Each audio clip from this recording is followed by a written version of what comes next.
Inscreva-se no canal. Você consegue aplaudir o Senhor aí? Mas aplaude com vontade, irmão, que é pra Ele. Oh, glória. Glória a Deus. Deus é bom. Eu queria que não acabasse mais.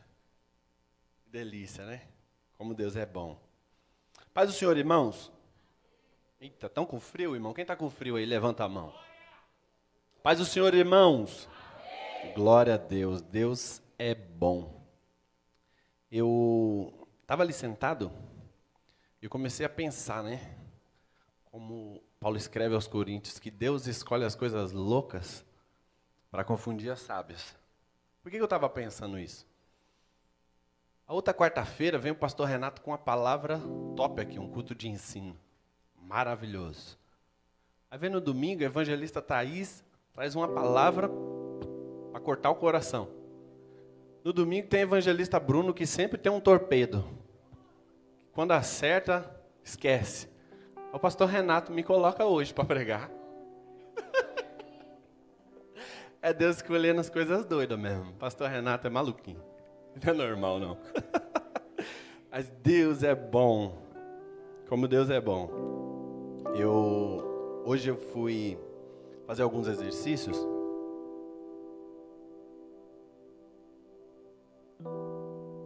Para o fortalecimento da musculatura, né? Da perna. E errei, irmão. Errei no exercício lá, eu saí com mais dor do que eu entrei. Eu tô aqui só pela misericórdia. Enquanto os irmãos estavam tendo oportunidade, eu estava pensando, dá mais oportunidade aí, pastor. Que eu estava em cima da mesa fazendo exercício lá. Os meninos puxando minhas pernas. Para ver se para um pouquinho de doer. Mas eu creio que Deus vai falar aqui hoje. Quem crê assim? Eu creio que você veio para ouvir uma palavra, sim ou não? Porque é como eu disse. É Deus escolhendo as coisas loucas. Num frio desse, como disse o evangelista Marinho. Num frio desse, a gente podia estar em casa. Tomando um caldo verde. Oh, glória. Aquele biscoito amanteigado.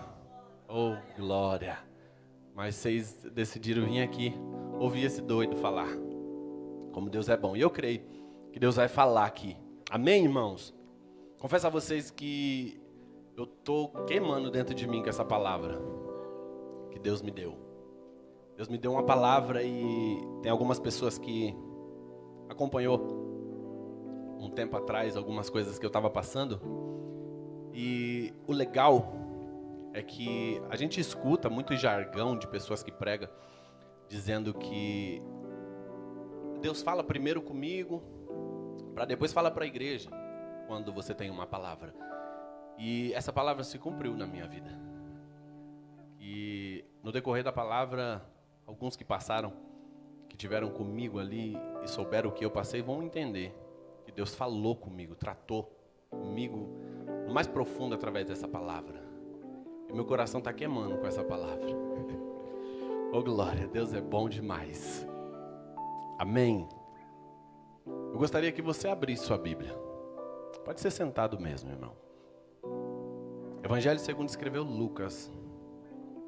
E o legal é que, através dos louvores, através de ministrações aqui, Deus foi confirmando essa palavra. Isso é maravilhoso. Evangelho de Jesus segundo escreveu Lucas. Capítulo de número 15.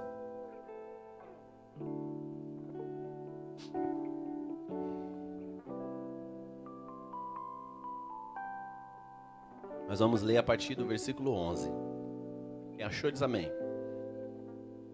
Oh, glória. Diz assim, Evangelho de Jesus, segundo escreveu Lucas, capítulo de número 15. Versículo é o de número 11 em diante. Diz assim: Também disse, um homem tinha 2 filhos. O mais jovem deles disse a seu pai: Dá-me a parte dos bens que me corresponde. E lhes repartiu os bens. Não muitos dias depois, ajuntando tudo que tinha, o filho mais jovem se foi para longe, para uma província distante. Ali desperdiçou seus bens vivendo dissolutamente. Quando havia gastado tudo, veio uma grande fome naquela província e ele começou a passar necessidade. Então aproximou-se de um dos cidadãos daquela terra, o qual o enviou aos seus campos para que apacentasse porcos. Ele desejava encher sua barriga das alfarrobas que comiam os porcos, mas ninguém lhe dava. Caindo em si, disse: quantos trabalhadores na casa de meu pai têm abundância de pão, e eu aqui pereço de fome? Levantar-me-ei, irei a meu pai e lhe direi: Pai, pequei contra o céu e diante de ti. Já não sou digno de ser chamado teu filho. Trata-me como um de seus trabalhadores. Levantando-se, foi para seu pai. E quando ainda estava longe, seu pai o viu e se compadeceu. Correu para seu filho, abraçou e o beijou. O filho lhe disse: Pai, pequei contra o céu e diante de ti, já não sou digno de ser chamado teu filho. Mas o pai disse aos seus servos: trazei depressa a melhor roupa e vestiu. Ponde um anel em sua mão e calçado em seus pés. E trazei o bezerro cevado, matai-o, comamos e façamos festa. Porque esse meu filho estava morto e reviveu. Havia se perdido e foi achado. E começaram a regozijar-se. Seu filho mais velho estava no campo. Quando veio e chegou perto de casa, ouviu a música e as danças. Chamando um dos criados, perguntou-lhe o que era aquilo. E ele lhe disse: teu irmão veio, e teu pai fez matar o bezerro cevado, porque o recuperou são e salvo. Então se indignou e não queria entrar. Seu pai saiu e lhe pedia que entrasse, mas ele respondendo disse ao pai: eis que por tantos anos venho te servindo, jamais te desobedeci, e nunca me deu nenhum cabrito para me alegar com meus amigos. Mas quando veio este teu filho, que consumiu teus bens com prostitutas, tu mandaste matar para ele o bezerro cevado. Então ele lhe disse: filho, tu sempre estás comigo e todas as minhas coisas são tuas. Mas era necessário festejarmos e regozijarmos, porque esse teu irmão estava morto e reviveu. Havia se perdido e foi achado. Amém? Feche seus olhos, Pai. Em nome de Jesus. Nós estamos aqui diante da sua presença. E estamos na dispensação do Senhor. Eu entrego a minha vida nas suas mãos e a vida de cada um que aqui está. Para que o Senhor possa abrir o nosso entendimento. E que nessa noite a sua palavra seja derramada. E que ela venha, Pai, como uma espada de 2 gumes. Penetrando entre juntas e medulas. Para que nós possamos, ó Pai, guardar a sua palavra dentro do nosso coração. E que tudo que foi dito aqui, ó Deus, nós possamos fazer menção. E tirar dessa palavra, dessa mensagem, uma lição de vida. E que possamos aprender com o Senhor aqui. Como eu disse, essa palavra está queimando em meu coração. Porque o Senhor falou comigo. Então fala com a tua igreja aqui hoje, Pai. Não permita com que o diabo venha roubar a sua palavra aqui. Mas faça, ó Pai, com que nós venhamos a aprender mais do Senhor. E sermos sensíveis a ouvir a sua voz. E que nessa noite a glória do Senhor seja manifesta aqui. Que saiamos regozijando do seu amor aqui. Essa é a oração que eu faço. Faço ela, Pai. Em nome de Jesus. Amém. Você consegue aplaudir o Senhor por essa palavra?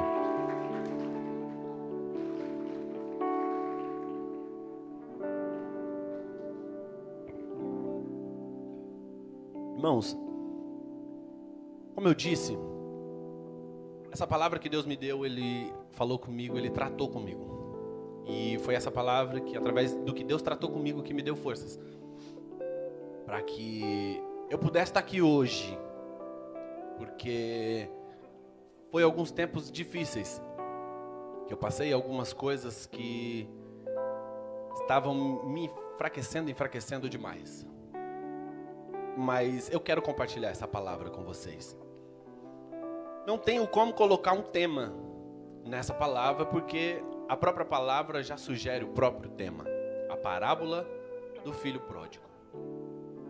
Eu pesquisando algumas coisas, a palavra pródigo, ela vem do latim, que é pródigos.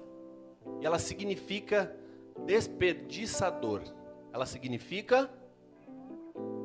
Tá fraco demais, irmão. Ela significa desperdiçador. Amém?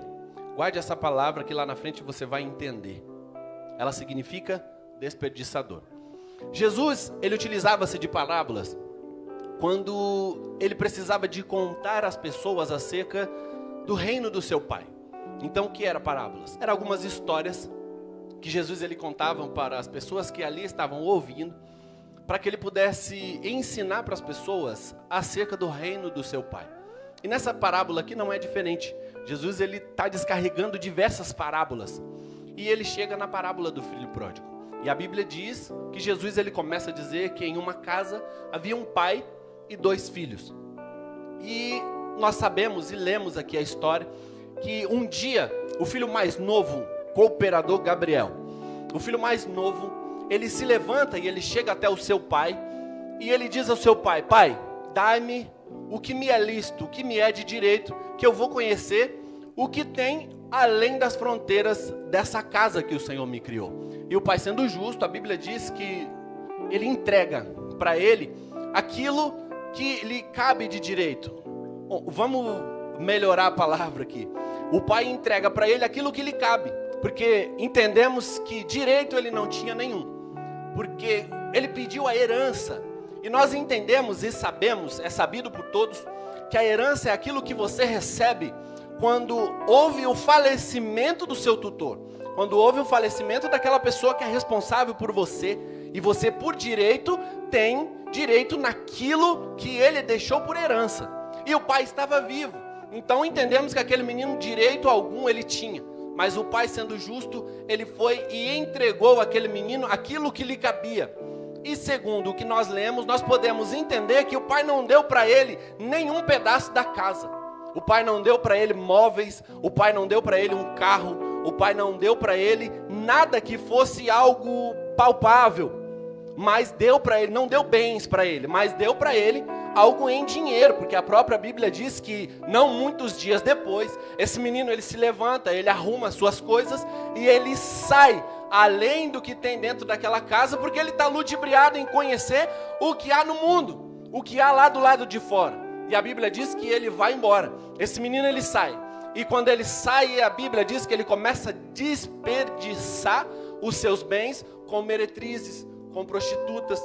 Então entendo eu vou dar uma conjecturada aqui, tá, irmãos? Não vai dizer que isso está dentro do texto, mas é só, eu estou contextualizando o negócio aqui. Então o que acontece? Esse menino ele sai. E eu entendo que ele chega numa província distante, como diz a Bíblia, e ali ele começa a fazer diversos amigos, pastor Renato. Ele faz grandes amigos, ele faz muitas pessoas que batem nas costas dele para chamar ele de amigo, para dizer para ele: cara, você é o cara, velho. Você é embaçado. Você é meu parça. Tá ligado? Tamo junto. O que você precisar, a gente tá aí. E ele começa a sair, ele vai, ele conhece tudo aquilo que tem lá fora. E ele conhecendo tudo aquilo que tem lá fora, o coração dele vai granjeando. E a Bíblia diz que ele tinha dinheiro, ele tinha bens. E Salomão diz que a riqueza granjeia os amigos, mas os miseráveis, eles fogem. E é isso que aconteceu com esse menino. Eu entendo que um belo dia, ele já tinha gastado todo o seu dinheiro, tinha feito diversos amigos através da riqueza que ele tinha.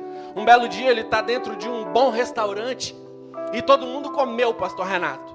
Comeram e comeram bem, os amigos estão do lado. Ele vai passar o cartão. Passa o primeiro cartão, negado. Passa o segundo cartão, negado. Ele vai passar o terceiro cartão, negado. Ele pega o celular, estou contextualizando, tá, irmãos? Ele pega o celular, vou fazer um pix. Aí ele olha na conta, seu saldo mais limite é X negativado. Ele olha para os amigos que estavam do lado dele e diz: e aí, gente, quem é que vai pagar a conta agora? Os amigos, um vai levantando, o outro diz: eu esqueci a carteira, eu vou ali, ele vai embora. E a Bíblia diz que ele começa a passar por situações horríveis, por uma dificuldade muito grande. E nessa dificuldade, a Bíblia diz que ele chega a um ponto lastimável. Ele chega numa situação que eu não desejo para ninguém. Que os amigos fugiram do lado dele. As pessoas que estavam do lado dele foram embora. E ele estava sozinho. E a Bíblia diz que nenhum amigo ajudou ele. Ele foi até um cidadão daquela cidade para pedir com que se compadecesse dele. E esse cidadão arrumou para ele um serviço para cuidar de porcos. Entenda isso aqui, cuidar de porco para um judeu era horrível. Porque o porco é um animal impuro. Mas é aonde ele está. Foi a única coisa que lhe sobrou. A única coisa que lhe cabe. E ainda assim ele foi. Eu preciso de trabalhar, eu preciso me manter. E ele vai para cuidar de porcos. A Bíblia diz que ele chega numa situação tão terrível, que enquanto os porcos comiam, ele sentia desejo de comer da lavagem que os porcos comiam. Porque ele não tinha o que comer. Ele não tinha nada. E quando ele chega a um ponto tão terrível, ele começa a pensar. Ele fala, o que eu estou fazendo aqui? Se na casa do meu pai, até os trabalhadores do meu pai se vestem bem, e eu aqui perecendo de fome. Ele começa a passar por essa situação dentro da mente dele, e aquilo vai o acusando. E o que eu entendo isso? Eu entendo e trago isso para os dias de hoje, pastor Renato. Porque aquele menino, ele tinha tudo dentro da casa do pai, e ele mesmo reconheceu que até os trabalhadores da casa do pai dele se vestiam melhor do que ele. Então se ele saísse dali e ele fosse para a casa do pai para trabalhar, ele já estaria melhor do que dentro desse chiqueiro.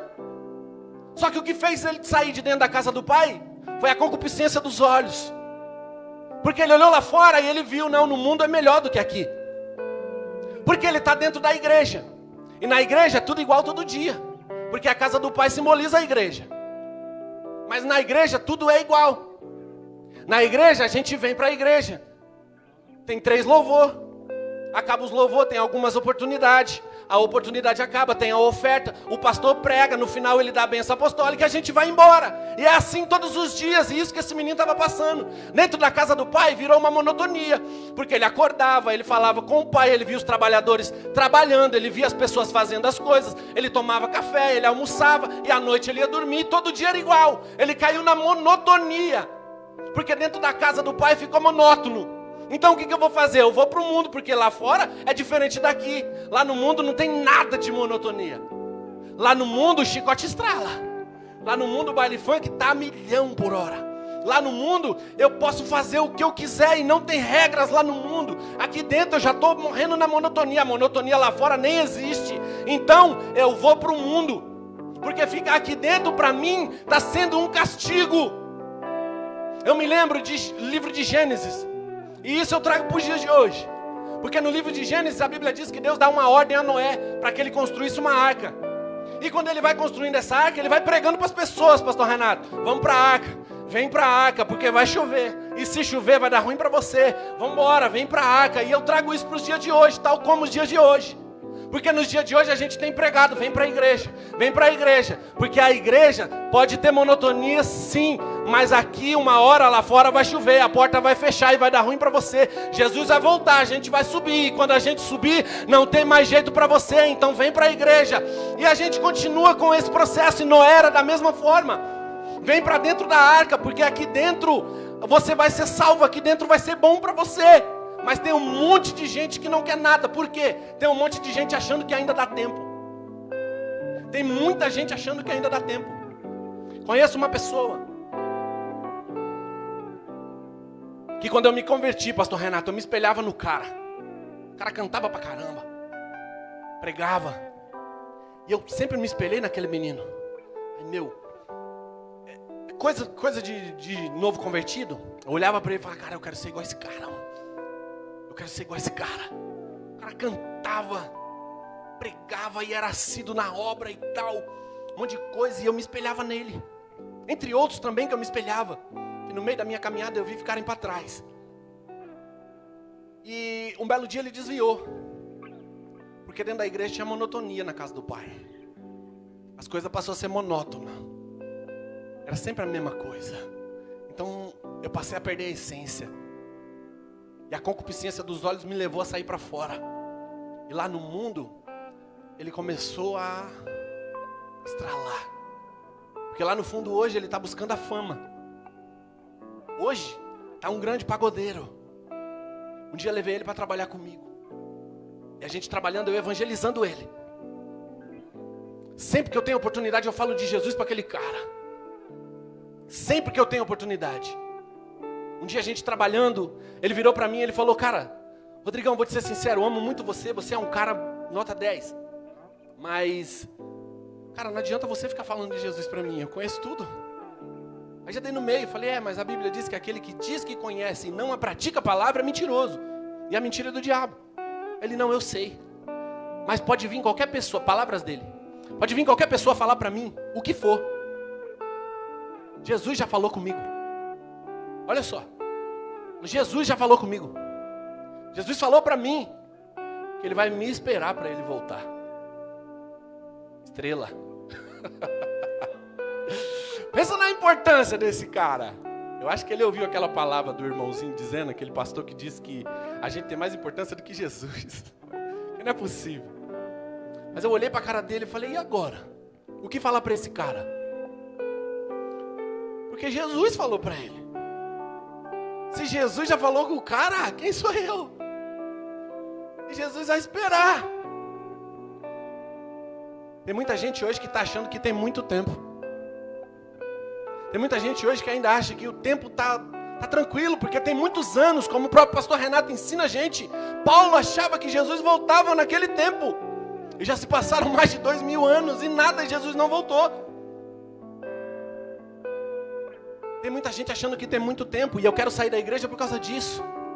Tem muita gente que quer sair da igreja porque caiu na monotonia. Eu estou passando por uma dificuldade e aqui dentro da igreja parece que nada muda, parece que nada vai, parece que nada funciona. Eu venho para a igreja, é todo dia igual, todo dia tem louvor, todo dia tem culto, todo dia tem a palavra. A gente sai daqui, a gente vai embora e a vida não muda. Deixa eu falar uma coisa para você. Noé falava a mesma coisa para as pessoas que estavam lá. Vem para dentro da arca, porque se a arca fechar vai dar ruim, se começar a chover vai dar ruim para vocês. E ninguém acreditava nele. E um dia a porta da arca fechou e eu vou dizer para você, a arca ela simboliza a igreja. Pode sim, talvez dentro da igreja ter monotonia, porque na arca também não era fácil. Porque a gente há de lembrar uma coisa, que dentro da arca tem um monte de coisa lá que era horrível.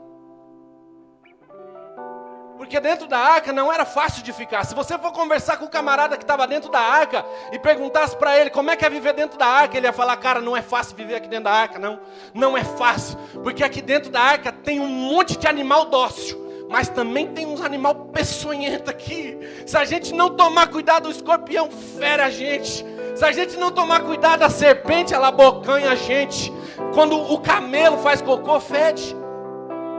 Quando o macaco, pastor Renato, faz cocô, fede. Quando os bichos defecam aqui dentro, fede. Mas pergunta pro camarada, aonde você quer? Você quer continuar dentro da arca ou você quer ir lá para fora? Ele ia dizer, eu prefiro continuar aqui dentro da arca, porque lá fora é só uma ilusão. Que aqui dentro os negócios são difíceis. Aqui dentro não é fácil conviver. Aqui dentro está difícil, mas aqui dentro eu tenho a presença de Deus. E lá fora está todo mundo morrendo lá fora. Eu prefiro continuar aqui dentro sofrendo a monotonia do que morrer lá fora. Se perguntasse pro cara, e aí, vamos sair fora da arca? Ele ia falar, não, eu prefiro ficar aqui dentro com Deus do que lá fora sozinho. Porque lá fora é uma ilusão. Lá fora parece que está tudo legal, está tudo ok. Mas se você abrir a janela da arca, está todo mundo morrendo lá fora. E eles estão pedindo uma oportunidade, abre a porta. Mas não dá mais, a porta já fechou, acabou, já foi. E é isso que esse menino está passando. Ele viu a monotonia dentro da igreja e ele falou, eu vou lá para fora. Porque lá fora é mais da hora, é melhor. Porque lá fora é mais bacana. E aonde ele terminou? Ele terminou na lama, sentindo inveja de porco. E eu quero dizer para você que está assistindo a gente aí na internet. Eu falei pro Alan para ele focar em mim aqui. Dá para focar em mim aqui, Alan? Para mim ficar bonitão? Vamos estudar o negócio. Foca em mim aqui. Viver dentro da igreja pode ser uma monotonia, sim. Talvez você esteja pensando, eu não vou mais continuar dentro da igreja, porque dentro da igreja nada vai, nada muda. Deixa eu falar uma coisa para você, fica, não vai embora, porque lá fora é uma ilusão. Se você sair, você vai ter uma vida perdida, e a vida sem Deus, ela sempre acaba na lama, que é o que aconteceu com esse menino. É uma vida sem Deus, você tenta, e quando você sai, você se lasca lá fora, você cai na lama, e quando você está na lama, não tem ninguém para te tirar de lá. E é isso que acontece com esse menino, ele entra na lama. Uma vida sem Deus é uma vida que te leva para a lama. E quando aquele menino chegou na pior situação da vida, ele reconheceu, ele falou, cara, na casa de meu pai até os trabalhadores se vestem bem. Na casa de meu pai tem comida e abundância. Levantar-me e ir com meu pai. E eu vou para lá. Eu vou voltar para lá. Só que deixa eu falar uma coisa para você. A vontade de mudar e nada é a mesma coisa. Enquanto esse menino ficou pensando dentro de si, enquanto ele fica pensando ali no seu pensamento, maquinando, levantar-me-ei, irei ter com meu pai. E eu vou dizer para ele, enquanto ele ficou pensando e não foi, a vida dele não mudou. E tem um monte de gente aqui dentro que está acostumado e está tranquilo com a vontade de mudar. Deixa eu dizer uma coisa para você, isso não vai mudar nada na sua vida. Enquanto você não caminhar em direção à mudança, sua vida vai estagnar e vai continuar do mesmo jeito. Enquanto aquele menino só pensava, levantar-me-ei, e não foi, a vida dele não mudou. Então quero profetizar na sua vida, que Deus vai dar para você aqui hoje uma vontade de mudar, e junto com a vontade, a ida em direção à sua mudança, porque não adianta nada você só pensar e não caminhar em direção da mudança. Tá difícil, mas não tem problema, Deus está com você. Tá difícil, eu sei que não tá fácil, tá todo mundo passando por muita dificuldade, ei, mas eu quero dizer para você, há um Deus que está junto com você, segurando na sua mão e dizendo para você, fica tranquilo, não sai, não vai embora, porque eu tô com você. E deixa eu te falar uma coisa, você que está pensando em sair da igreja, a Bíblia diz que esse menino ele saiu. Quando ele sai, ele se ferra lá. E deixa eu te falar uma coisa, a Bíblia diz que o pai sempre esperou aquele menino. E quando o pai esperava, por que o pai esperava? Porque um pai que espera, ele sabe, ele vai sair. Lá fora ele vai quebrar a cara, vai chegar na lama e ele vai voltar. E quando ele voltar, eu vou dar um abraço nele, eu vou dar um beijo nele. O pai vai estar te esperando de braços abertos. Oh glória!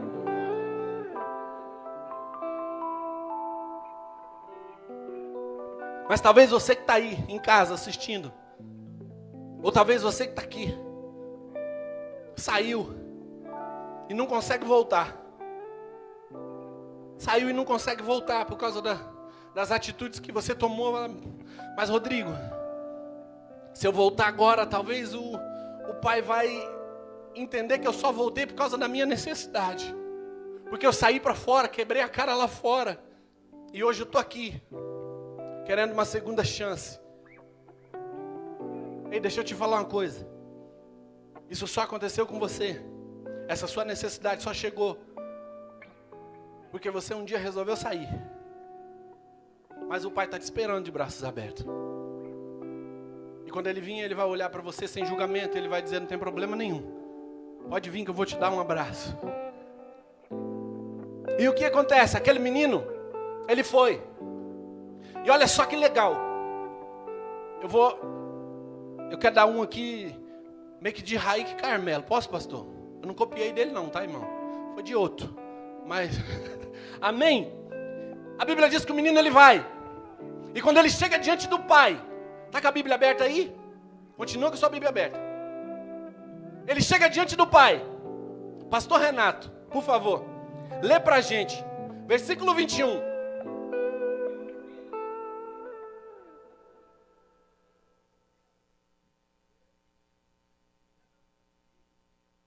Olha só, quem disse? Irmão, vocês estão aqui comigo ou não? Quem foi que disse? Ou seja, ele levantou, ele saiu de lá. Sim ou não? Ele tomou atitude. Saiu lá do lugar dos porcos. E ele foi até o pai dele. Quando ele chegou lá, ele chamou o pai. Porque ele viu o pai foi até ele, abraçou e deu uns beijos e tal. E ele disse ao seu pai, pequei contra o céu e diante de ti, não sou digno de ser chamado teu filho. Vê se você consegue pegar os detalhes que Deus me deu aqui. Glória, como Deus é bom. Versículo 21. O filho então disse ao seu pai, pequei contra o céu e diante de ti, já não sou digno de ser chamado teu filho. Versículo 22. Pastor Renato. O pai disse a quem? Não falou com ele. Não falou uma palavra para ele. Pegou? Ele falou com o pai que pecou. Quando o pai escuta tudo aquilo, o pai fala com ele.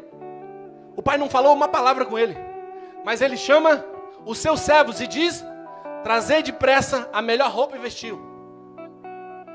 Sabe que Deus me deu nisso aqui? O filho, ele vem, sabe por que o pai não falou nada para ele, pastor Renato? Porque o filho está querendo discutir com ele o que aconteceu. Está querendo discutir o passado.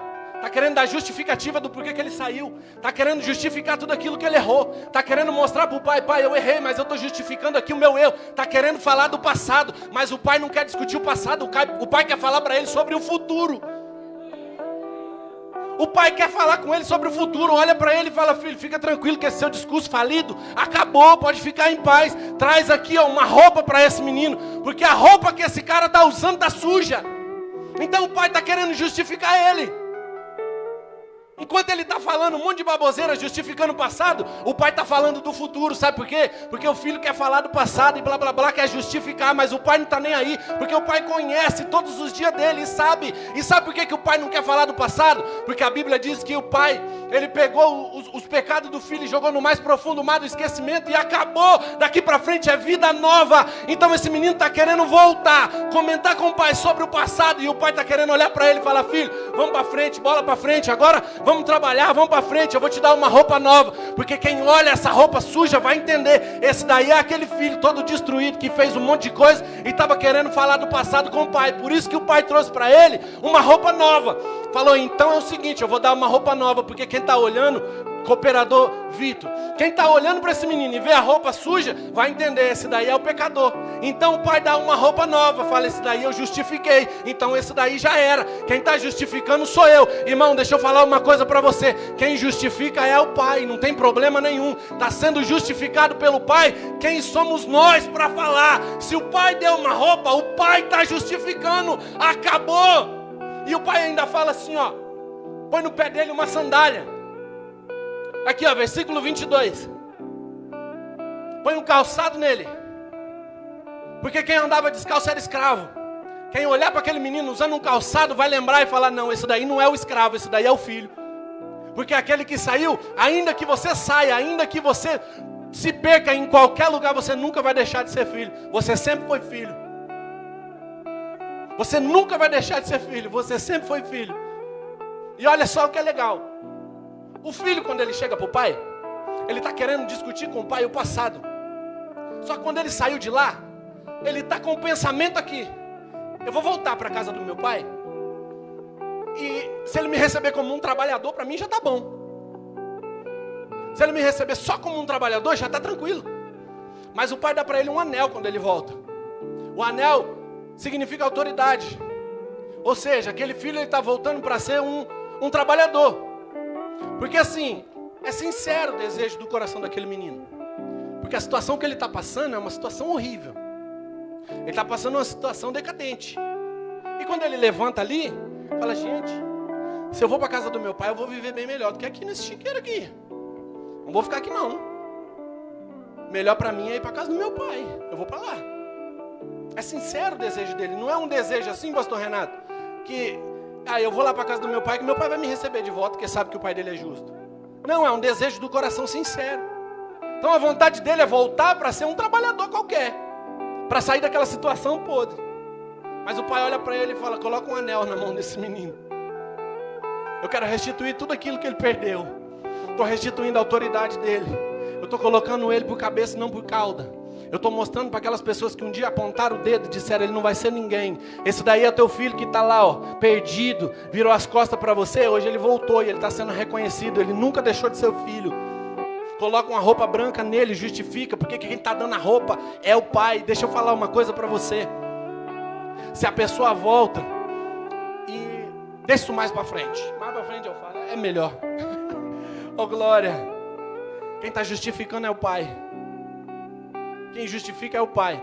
E olha só que legal. A Bíblia diz que o pai pega um novilho, mata e faz um churrasco. Faz uma festa na casa. Forró gospel. Lá na casa acontecendo, ó, pastor Renato. Churrascão, estralando. A Bíblia diz que o pai está felizão demais, porque o menino volta. Ele chama todo mundo para a festa. Faz, ó, coloca a roupa nele, põe um calçado nele, põe um anel nele. Pega um novilho gordo, mata e vamos fazer uma festa, porque esse meu filho estava morto, mas reviveu. Estava perdido, mas foi encontrado. Então eu tenho que fazer uma festa, porque o pai ficou feliz que aquele menino voltou. Está aqui, ó. Este meu filho estava morto e reviveu. Versículo 24. Foi perdido, mas foi achado. E começaram a regozijar-se. Ou seja, todo mundo estava feliz, porque o menino voltou. Só que a Bíblia diz que o pai tinha um filho. E esse filho estava no campo.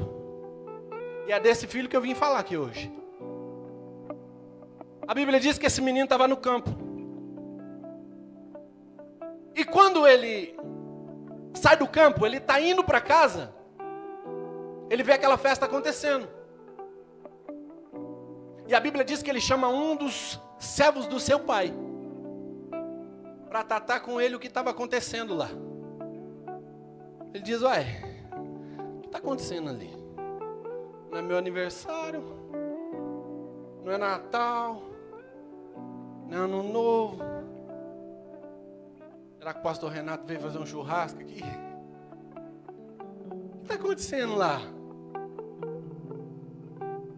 Olha só que legal. A Bíblia diz que ele chama um dos servos do pai para discutir o que está acontecendo lá. Ele não chama o pai. Ele não chama o pai. Ele chama o servo do pai. Quando ele chama o servo do pai, o servo fala: ó, você não está sabendo não? Seu irmão voltou para casa. E seu pai está numa alegria. Você não está entendendo. O filho olha e fala: como é que papai pode fazer um negócio desse comigo? Aí o servo vai até o pai. Fala: ó, é o seguinte, é melhor você ir lá. Seu filho está pistola. Tá bravão com você.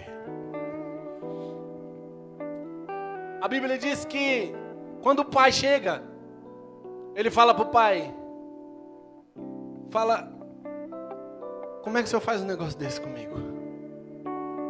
Eu estou aqui há tantos anos, servindo ao Senhor e nunca te desobedeci.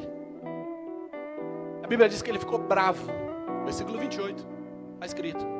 Então se indignou e não queria entrar na festa. Quando o pai veio, ele começa a dizer para o pai: eis que por tantos anos, versículo 29, venho te servindo, jamais te desobedeci, e nunca me deu nem um cabrito para se alegar com meus amigos. Mas quando veio esse teu filho, que consumiu todos os teus bens com prostituta, tu mandaste matar para ele um bezerro cevado. Ele joga o problema nas costas do pai. Ele vai estar falando com o pai. Só que olha só que legal.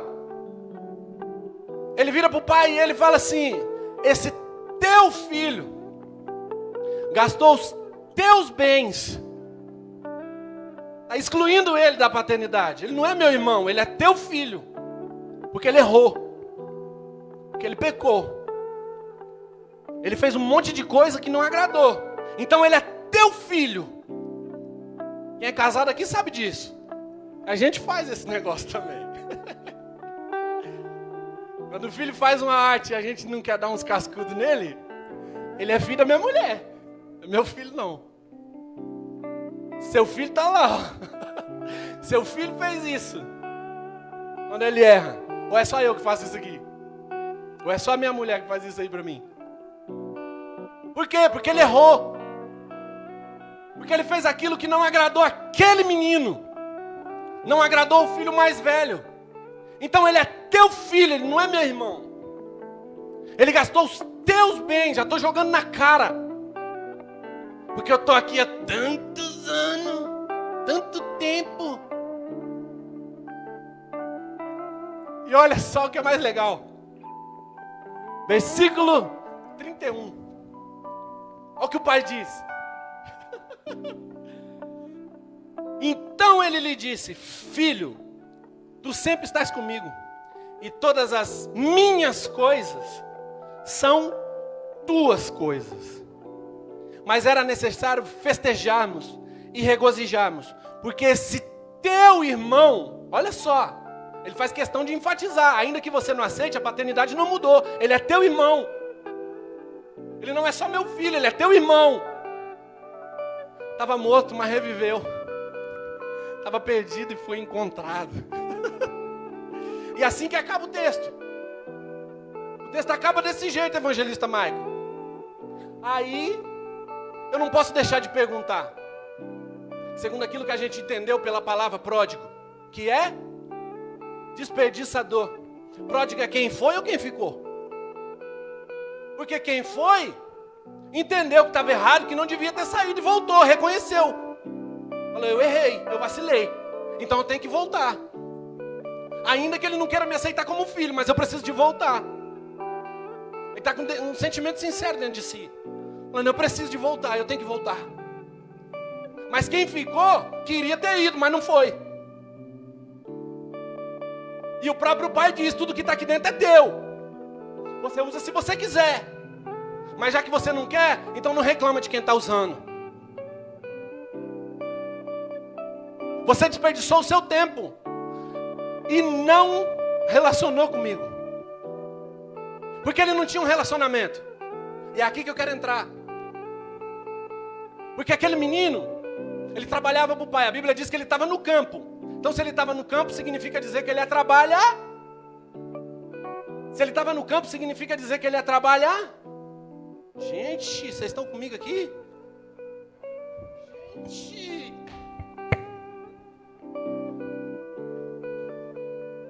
Eu disse que ele é pronto. Uai. Ele é trabalhador. Ele é um menino trabalhador. Trazendo para os dias de hoje. Ele é líder de célula.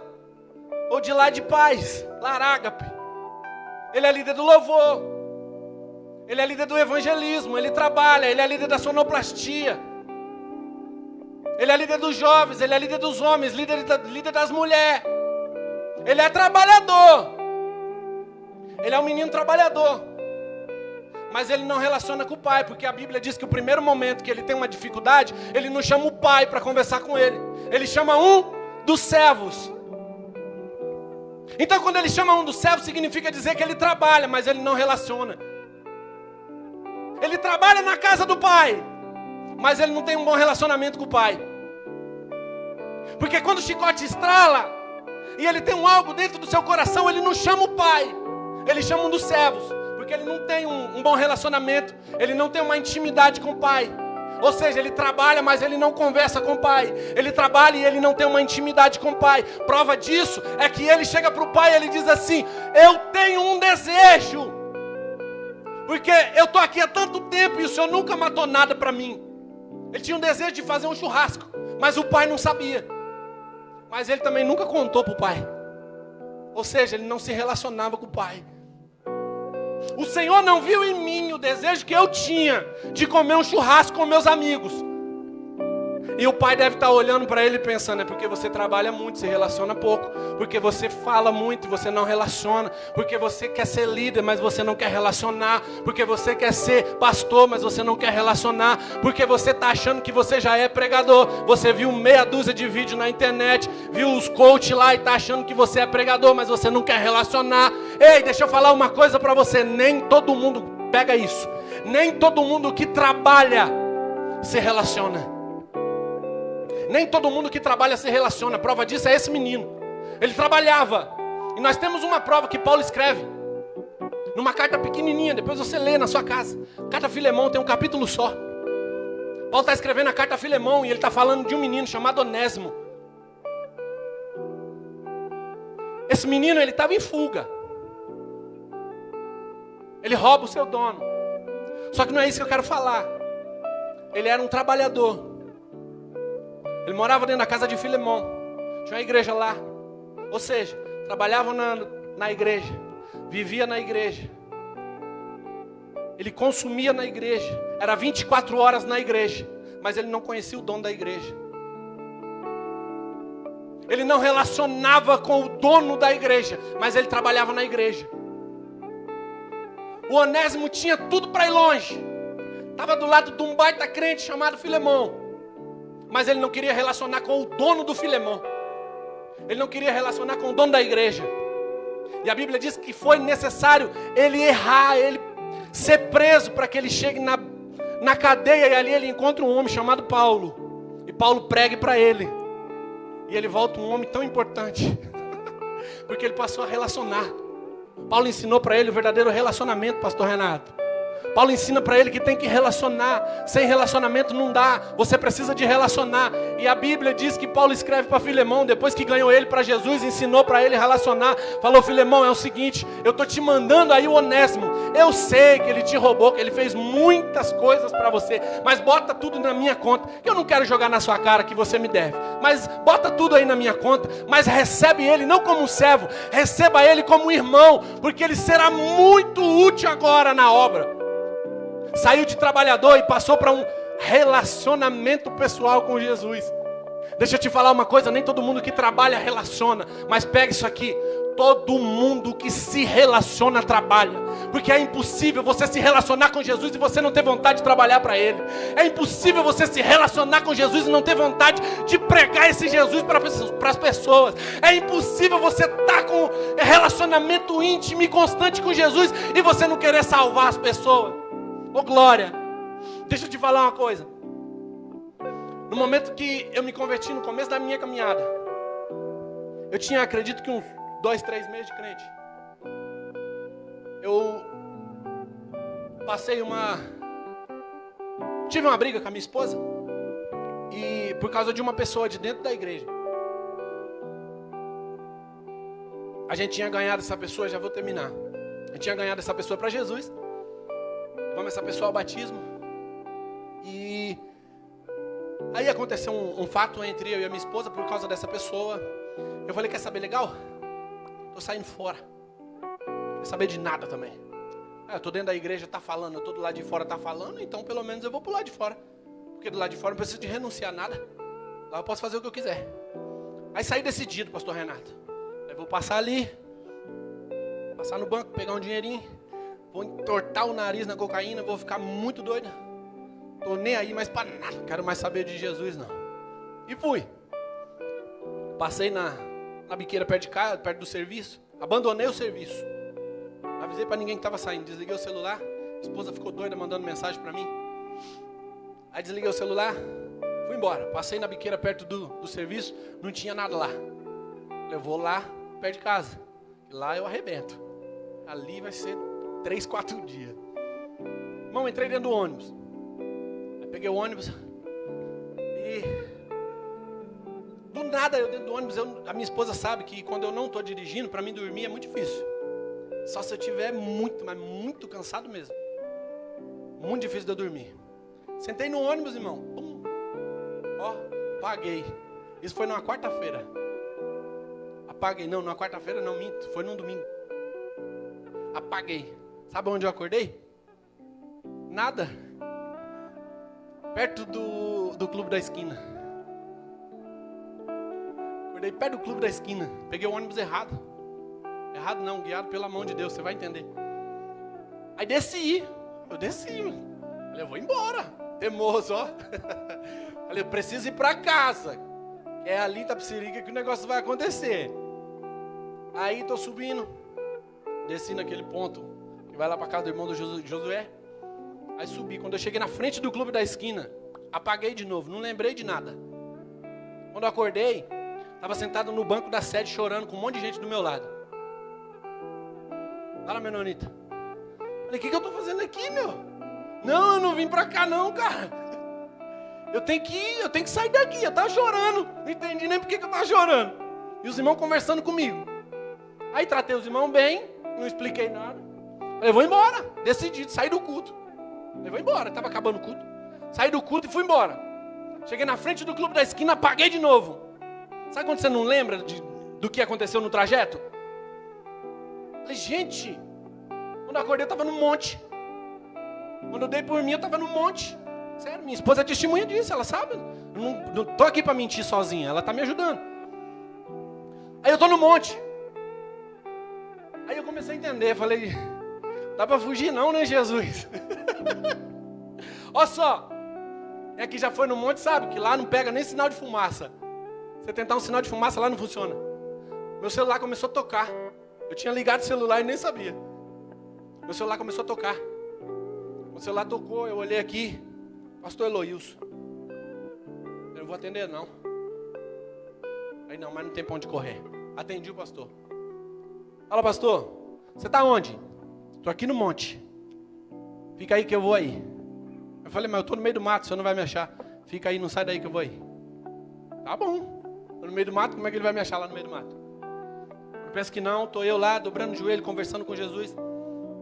Me veio pastor Eloilson e hoje pastor Maurício. Tinha chovido, tava mó lama. Na época ele pegava o ônibus para buscar o pessoal lá em Itapecerica. O ônibus ia lotado. Ele pegou o ônibus, saiu do culto, parou o ônibus lá no monte, subiu, paletó e gravata, a lama. Ele sentou do meu lado no chão, se sujou, me abraçou e falou assim: eu vim aqui para buscar minha ovelha. Você está na igreja? Deus te chamou, foi para ser pastor, não para você ser um prostituto, um promíscuo. Está na igreja? Então pega firme, meu filho, vamos embora. Eu falei, então vamos embora.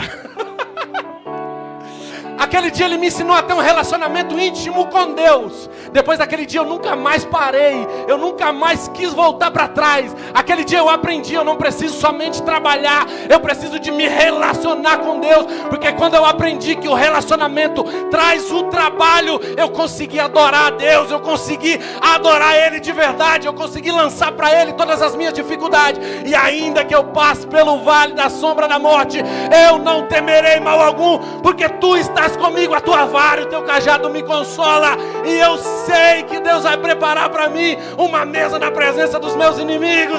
Vai, ô glória! Eu creio que Deus está aqui e Ele vai te encher. Aprenda a se relacionar com Deus, que o seu trabalho não vai ser vão no Senhor.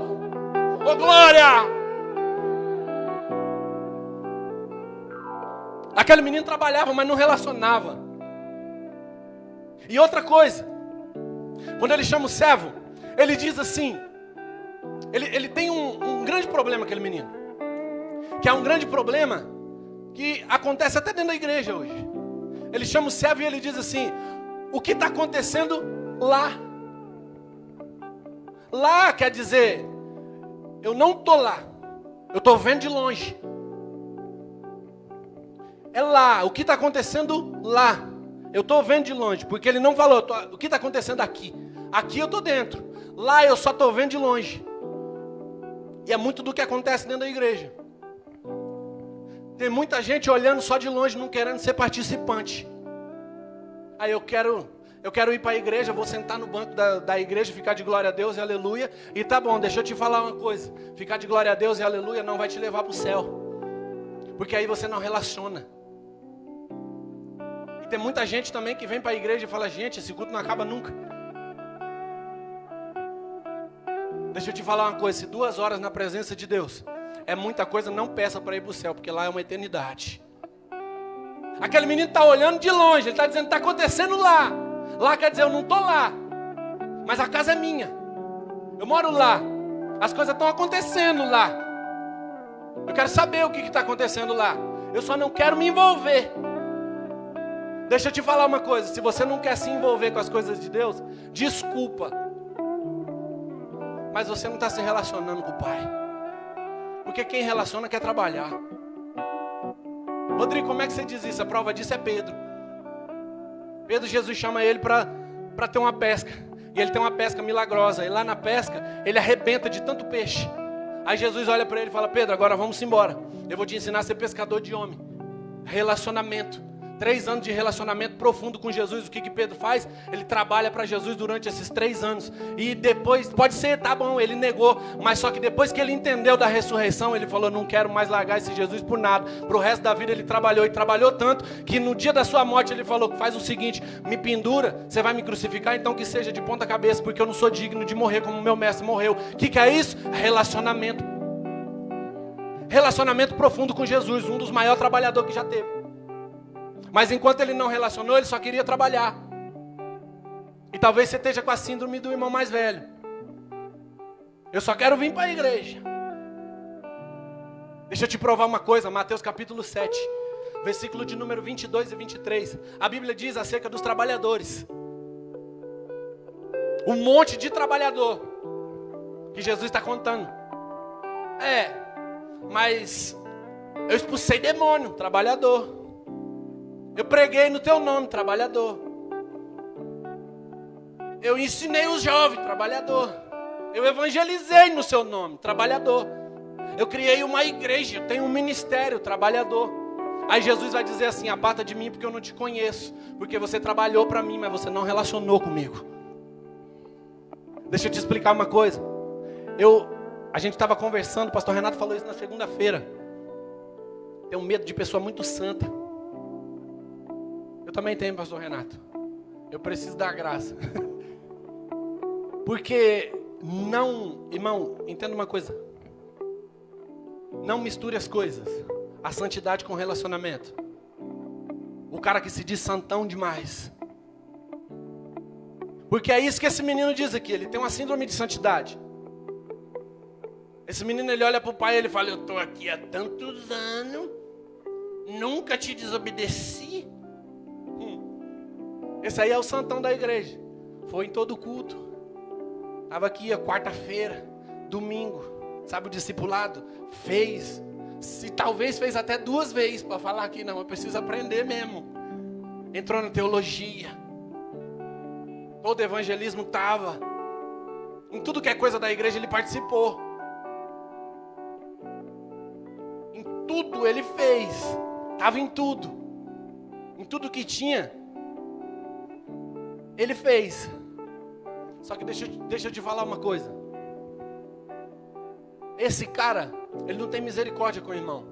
Porque a Bíblia diz que todo mundo está alegre porque o irmão voltou. E só ele não está. Estava em casa o pastor Renilson conversando comigo, ele falou uma coisa muito bacana. A gente conversando, estava falando sobre as dificuldades. E ele falou assim, a gente estava conversando, e veio um versículo no dia, Romanos 12, versículo 15, que diz assim: chorai com os que choram, se alegrai com os que se alegram.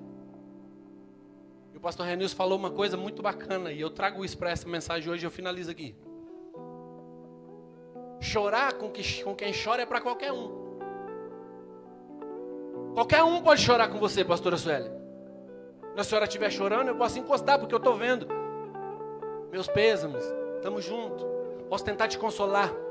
O difícil é se alegrar com os que se alegram. O difícil é se alegrar com a alegria do irmão. E é isso que esse irmão não consegue aqui. Está todo mundo feliz porque o irmão voltou. Mas ele é o único que está triste, ele não conseguiu se alegrar. Chorar com os que choram é fácil. E se alegrar com os que se alegram? Está todo mundo feliz pela volta do irmão. Está todo mundo regozijando. O pai está numa alegria tremenda, porque o irmão voltou. E esse menino está tentando destruir a festa, porque ele queria estar ali naquele lugar. Ele queria que todo mundo se alegrasse por ele, mas ele não consegue se alegrar por ninguém. É fácil, irmão. A gente vê. Eu quero ver você que hoje está aí andando de a pé, pagando Uber para cima e para baixo, Vitor. Ver o irmão recebendo um carro, você fala: obrigado, Jesus, pela vida do irmão. O irmão recebeu um carro, eu estou felizão por ele, estou andando de a pé, Senhor. Lembra aí, mas obrigado pela vida do irmão, obrigado pela bênção dele. Quero ver você, irmãzinha, que está aí talvez solteira, encalhada há muito tempo. Não, vou dar uma melhorada. Está sozinha, está esperando em Deus há muito tempo, vê a irmã casando. Fala: Senhor, obrigado pelo casamento dessa irmã. Obrigado pela vida dela. Que o Senhor traga felicidade para ela. Que esse casamento seja próspero. Mas eu quero lembrar, Senhor, que eu estou solteira ainda. O Senhor não me deu aquele vaso. Então me abençoa. Mas eu agradeço pela vida do irmão. Eu agradeço pela vida da irmã. É chorar com os que choram e se alegrar com os que se alegram. Chorar é fácil. Se alegrar que é o problema. E é isso que esse irmão está fazendo aqui. Ele não está se alegrando com ninguém. Essa é a síndrome da santidade. E é o que muitos aqui também talvez já fizeram. Ele tem outra coisa dentro dele também. Essa santidade, o santão demais. Todo santão. Lembra quando você se converteu que no seu período de conversão todo mundo tinha que ser tranquilo. Tinha que ser light. Não fala comigo light porque eu ainda estou no leite. Não estou carecendo ainda de alimento sólido, não. Tem que ser light. Aí você se converteu, total, ficou santão. Olha pro irmão, mas tem gente que é só o sangue, pastor. É como eu estava falando da arca de Noé. Que tem uns bichos dóceis na arca. Mas tem uns peçonhentos que é só o sangue. Tem uma serpente que dói. Tem uns que dói. Quando você se converteu, você não parou de fumar ainda porque você não se converteu. Essa chupeta do diabo vai te levar para o inferno. Ou não é assim? Você quer ver uma coisa? Tem gente aqui que... com certeza você conhece alguém assim. Quantas vezes você já evangelizou alguém? Olha só, já aconteceu comigo um monte de vezes. Quantas vezes você já evangelizou alguém? E essa pessoa disse: eu ir para a igreja? Para ficar igual aquele ali? Vou nada. Já aconteceu isso com você? É a síndrome da santidade. Sou santão. É santão. Mas é o que o pastor Renato disse. Na teologia, tem muitos que se diz santo. Santo demais. Mas vai ver como é que ele trata a família dentro de casa. Vai ver como é que está a vida dele. Vai ver como é que é o caráter desse cara. Vai ver como é que é essa pessoa. Acabou a santidade ali quando você passa a conhecer. Crente de igreja é fácil. Difícil é você entender o relacionamento que ele tem. Porque trabalhar é para qualquer um, mas relacionar é para poucos. Porque tem muita gente que trabalha, mas não ora. Tem muita gente que trabalha, mas não jejua. Tem muita gente que trabalha, mas não tem dificuldade para largar do pecado. Tem muita gente que trabalha, então não fique olhando, meça a santidade da pessoa pelo tanto que ela trabalha. Quer conhecer uma pessoa? Veja o tanto de relacionamento que ela tem com Deus. E como que eu sei do relacionamento? É só olhar para o caráter da pessoa. Quem era a pessoa antes e quem ela hoje. O que a pessoa fazia e o que a pessoa não faz. Você quer ver uma coisa? Quantas vezes você já foi conversar com alguém? Você está num bate-papo gostoso, falando de Deus, as coisas do céu. E a pessoa fala assim: eu tenho que ir embora. Fala: fica mais um pouquinho. Está tão gostoso. Porque você sente paz com essa pessoa. A pessoa tem um relacionamento bom com Deus. E ela te traz essa paz. Então eu quero dizer para você que talvez se você esteja vivendo essa síndrome do irmão mais velho, eu quero que Deus retire isso do seu coração, aparta de nós essa síndrome da santidade. Essa síndrome de achar que porque eu estou trabalhando para Jesus, eu estou relacionando com Ele. Porque ele tinha esses problemas. Ele trabalhava, mas ele não relacionava. Ele está olhando de longe, não quer ser participante. E ele tem a síndrome da santidade. Porque só ele é o certo. Só ele acerta, ninguém mais acerta, está todo mundo errado. Ele está julgando todo mundo. E esse é a pior parte da síndrome da santidade. Que a pessoa está vendo aquilo ali e ela acha que só eu que estou certo, está julgando muito. É a pior parte. Então se coloca de pé, por favor.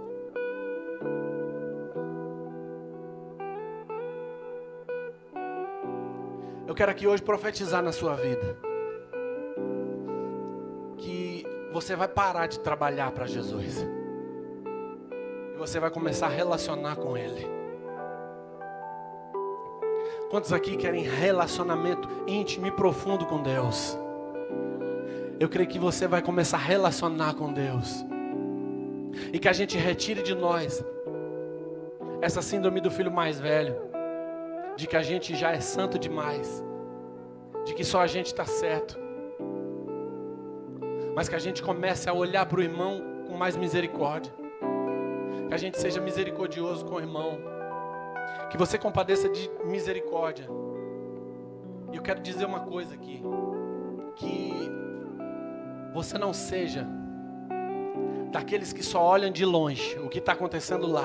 Mas que você seja o participante de olhar aquilo ali e falar: meu, como diz o Bruno, Eu ajudei a cavar aquele poço ali, hoje está jorrando água. Eu fui participante daquilo ali. Que você não olhe só de longe. Quando o irmão receber a bênção, você se alegre com ele. Quando o irmão ser abençoado, ainda que a sua bênção não chegue, ainda que a dele chegue primeiro do que a sua, se alegre com o irmão, seja misericordioso com ele. Porque eu creio que Deus se alegrará e se alegrará muito. Nós não fomos chamados para ver de longe. Nós fomos chamados para ser participante e ter um relacionamento íntimo e profundo com Deus. Então que o seu relacionamento com Deus não dure somente um culto. Que o seu relacionamento com Deus não dure 2 horas. Porque o meu relacionamento com Deus, ele tem que transcender um dia, uma semana, um mês, um ano. Ele tem que ser eterno. E que isso aconteça com você.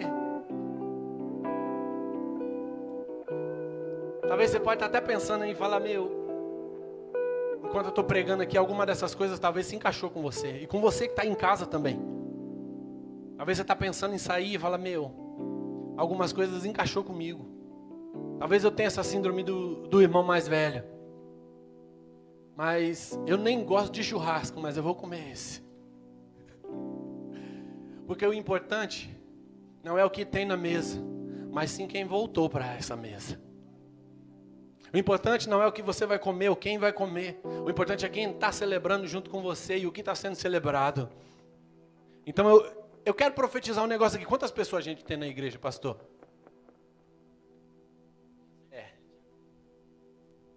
Oh glória. 105 pessoas em 2 anos. Eu creio que aqui só tem pessoa que se relaciona, sim ou não? Só tem pessoa que se relaciona e a vontade de trabalhar vai arder um fogo dentro do seu coração. Então eu quero profetizar aqui. 105 pessoas.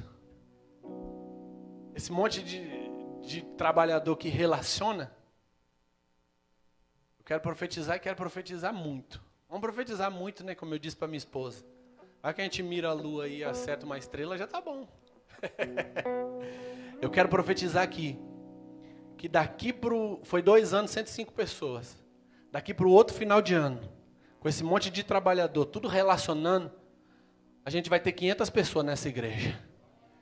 Oh glória, esse glória a Deus está muito fraco. Só eu que acreditei nesse negócio aqui. Até o final de 2023, a gente vai ter 500 pessoas nessa igreja aqui.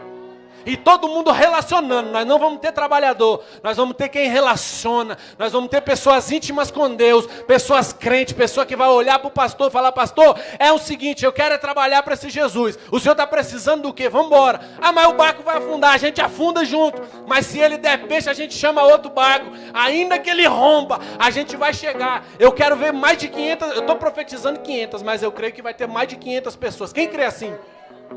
Mas para isso a gente precisa de misericórdia, irmão. A gente precisa de ser misericordioso. Só tá aquela brava. Vai. Eu creio que aqui não tem. Deus falou pro pessoal da internet. Que essa síndrome da santidade é pro pessoal da internet. Não é daqui. Talvez você chegou num ponto que você não consiga mais olhar para ninguém com bons olhos. Eu falei isso aqui no começo.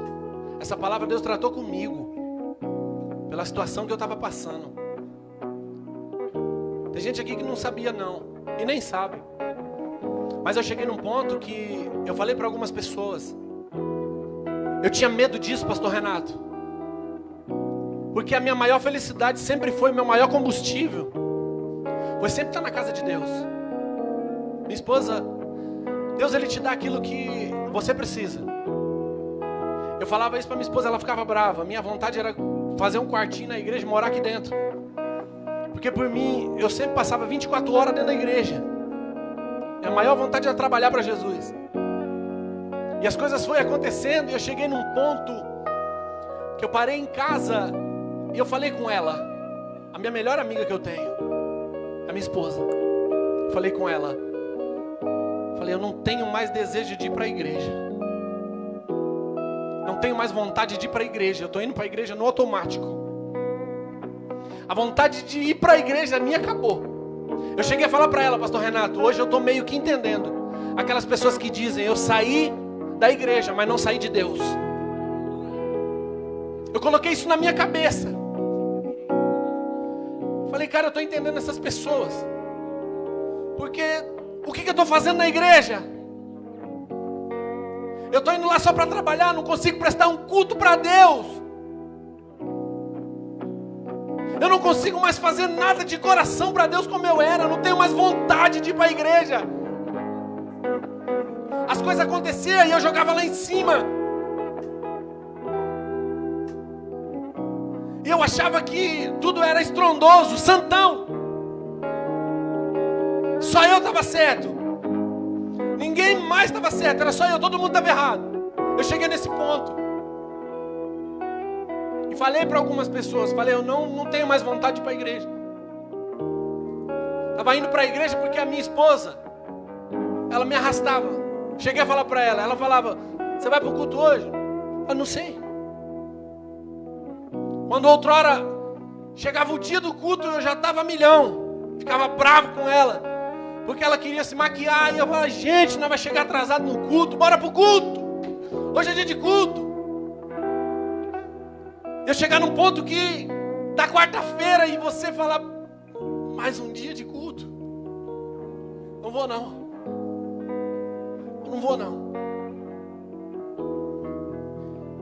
E foi horrível, isso pra mim foi horrível. Pensei em parar muitas vezes. Pensei em desviar muitas vezes. Mas Deus colocou pessoas que se relacionam com Ele no meu caminho. Deus colocou pessoas para chorar junto comigo, mas se alegraram junto comigo quando eu me levantei. Deus colocou pessoas para me mandar mensagem todos os dias. Deus colocou pessoas para conversar comigo direto. Deus colocou pessoas dentro da minha casa para ir falar comigo. Deus sempre cuidando. Eu tentava parar e vinha as pessoas falando para mim, não para não. Porque Deus te deu uma roupa branca. Ele colocou sandália no seu pé, que você não é escravo mais, você é filho. Ele colocou um anel e Ele está restituindo para você a autoridade. Então não é para você parar. Oh glória! E eu comecei a entender a misericórdia de Deus. Eu preciso ser mais misericordioso. Eu preciso ter misericórdia. Eu não sou tudo isso que eu achei que eu sou. Eu não sou isso não. E Deus me quebrou com essa palavra. Para mostrar para mim que, ainda que eu ache que eu sou alguém, eu preciso muito de me relacionar com Ele. Talvez você hoje aqui já não se relacione mais. Talvez você não se relacione mais. Talvez você não está mais vindo na vontade de vir mais para a igreja. Mas eu quero profetizar na sua vida que a chama que sempre ardeu no seu coração, ela vai voltar a arder aí. Ainda que você queira sair, não sai não, fica. Porque aqui é difícil, mas o Pai está aqui dentro. Lá fora você está sozinho. Lá fora é uma ilusão. Uma vida sem Deus, ela sempre começa bem, mas ela acaba na lama. Ela acaba com a tristeza de ter abandonado a casa do Pai. Ela acaba com a humilhação de você ter que voltar e reconhecer que você errou. Deus está te chamando de volta. Deus está querendo reacender a chama do seu coração. Está colocando roupa nova em você aqui. Deus está restituindo a autoridade. Entenda uma coisa. Deixa eu te falar uma coisa, você que ainda acha que é santão. Se Deus deu roupa nova, é Deus que